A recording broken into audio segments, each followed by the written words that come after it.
hope this does it justice. Just a little bit about our dad. I'm Jay Simpson, by the way. John Ray Simpson version 2.0. I'm 29. He was 59.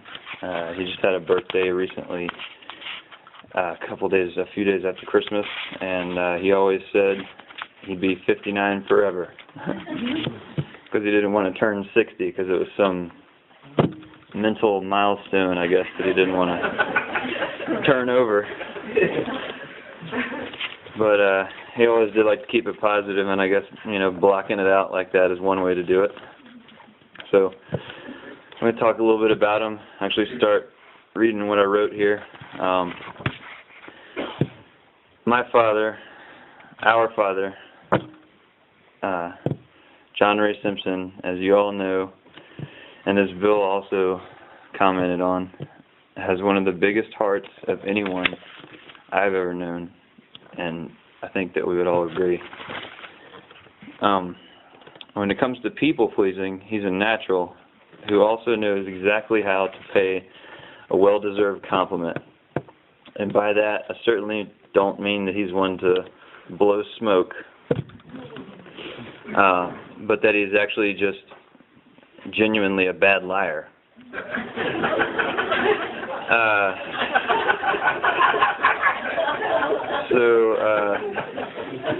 But what I'm trying to say is that he notices good things about good people and understands the power that's created within them by making sure that they know this about themselves, because everybody needs to know, what you're good at and what people admire about you. And he was never one to hold that back, and that's one thing that I think a lot of us are going to miss.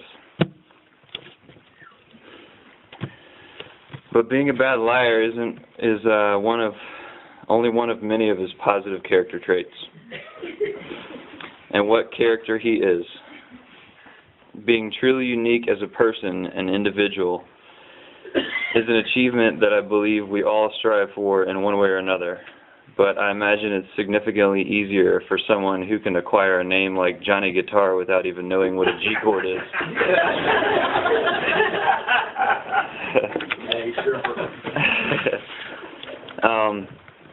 His individuality is unique and extends far beyond the worry of any judgment by society that so many of us go through life wasting our energy on. He says exactly what he is feeling, no secrets, no filters, which I admit and can attest to that can quickly become awkwardly inappropriate. But only about 1 out of 20 times or so, and I don't think anyone would sacrifice the humor of those 19 just to avoid the one. His eccentric humor is certainly second to none, envied by many, and a big part of why so many love being around Jethro.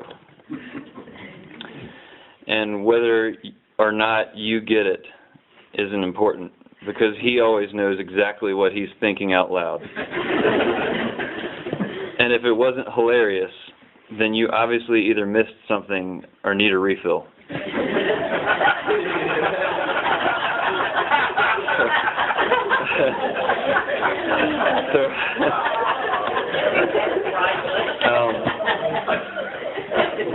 So I was talking a little bit about how he had a birthday everybody knows.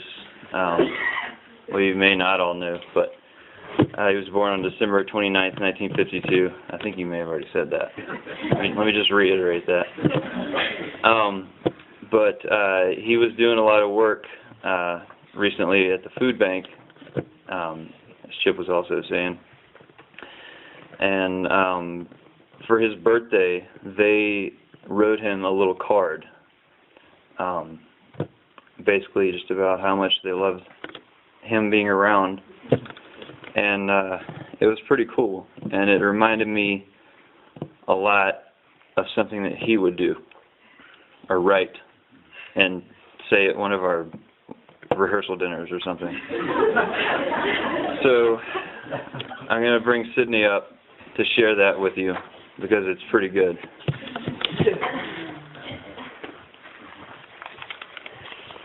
So Johnny Ray would be greatly disappointed if no one took the time to write a poem about him. So this is what they say.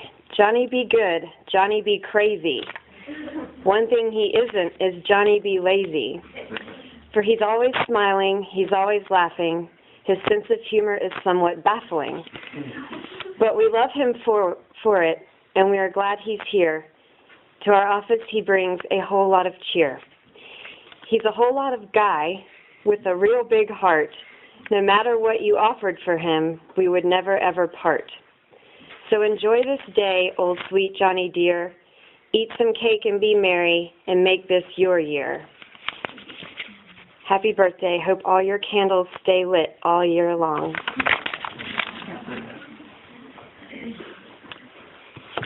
So I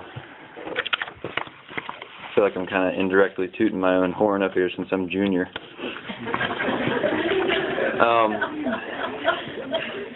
So let me just continue here. Yeah. I wanted to say when you were talking about the golf jeans that you can't wear jeans when you play golf anywhere. I didn't want to. Well, that's true. Sorry. If the fairways and the greens are the same length, then you can't. Then you can wear jeans, probably. But just continue here a little bit. I got a little bit more. I'll try not to keep you guys all day. So his humor is only the tip of the iceberg, however. J.R.'s love for people is yet another unsurpassed characteristic. When it comes to love, our Father is certainly no fair-weather fan. When people love something, it tends to take at least some effort to make that love known. But his love for people comes naturally and is attributed to being genuinely kind-hearted and caring about others. When he loves something, he loves it unconditionally, no matter what. So this is getting a little sappy, so I'm going to reference a quote that my mom told me about Woody. Speaking of unconditionally, she said that she talked to Woody a couple days ago who came down with the flu. He was going to come speak as well. So this is why I don't feel bad about taking a little extra time up here. But he said that Johnny believes in unconditional love, and and by that he means that he believes everyone should love him unconditionally.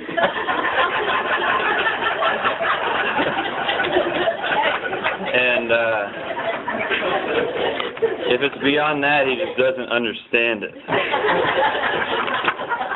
which is understandable. So I had to do something with Woody because I never got to meet the guy, and he was a huge influence, as well as Bobby, and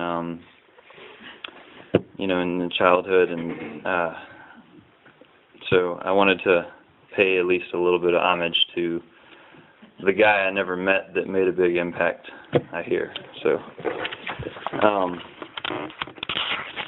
continue. His family, us kids especially, his friends. I should probably back up here. When he loves something, he loves it unconditionally, no matter what. That's where we left off, a reminder. His family, us kids especially, his friends, playing golf, the Hokies, the Blue Devils, and Deeks, being competitive, voicing his opinion on those hot dogging my jammy Hurricanes, and of course hating the Tar Heels.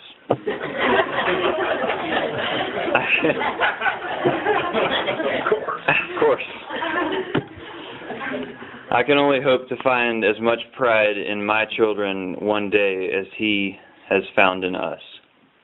One thing that really boosts Mr. Johnny Guitar's Simpson Prideometer is watching me play music. He said to me on several occasions that to be able to watch me play was like his heaven.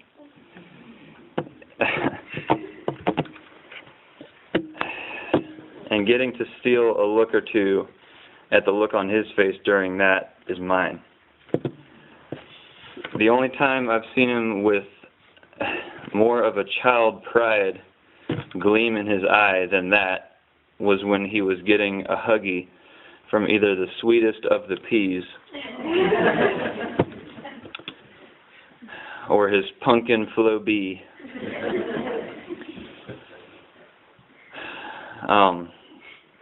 Or the time that I got the honor, the 2 times that I got the honor of watching him walk my 2 sisters down the aisle to be married.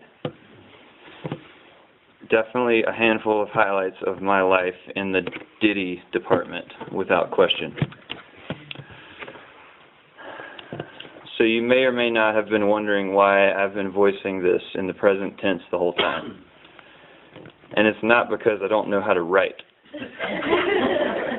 but that I personally believe that our guest of honor, John Ray Simpson 1.0, our reason for this amazing gathering of beautiful people to celebrate life,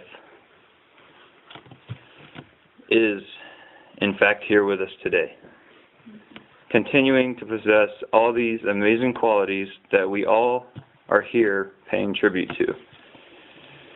Yes, his body has moved on to a better place where he is back pain-free and reunited with his loving mother, father, sister, and brother, to name a few.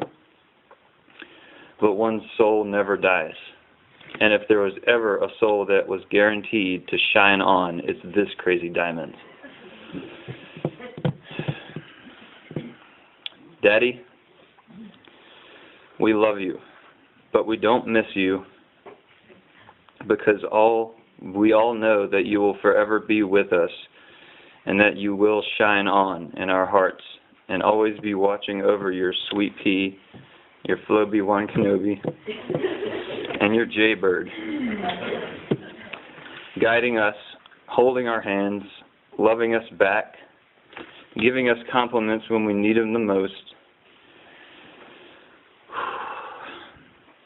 and making sure that your 3 favorite people in the world will sleep tight till the morning light, to wake up bright, to do what's right, with all your might.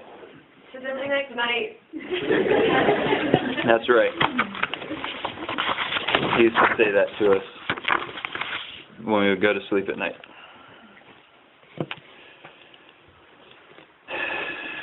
All right, I'm done with that. Now get up there, give all your grandparents, our grandparents, a big hug, our Aunt Sissy a big old Johnny kiss, and take a shot of peppermint schnapps with Uncle Ronnie for me, and shine on, you crazy diamond.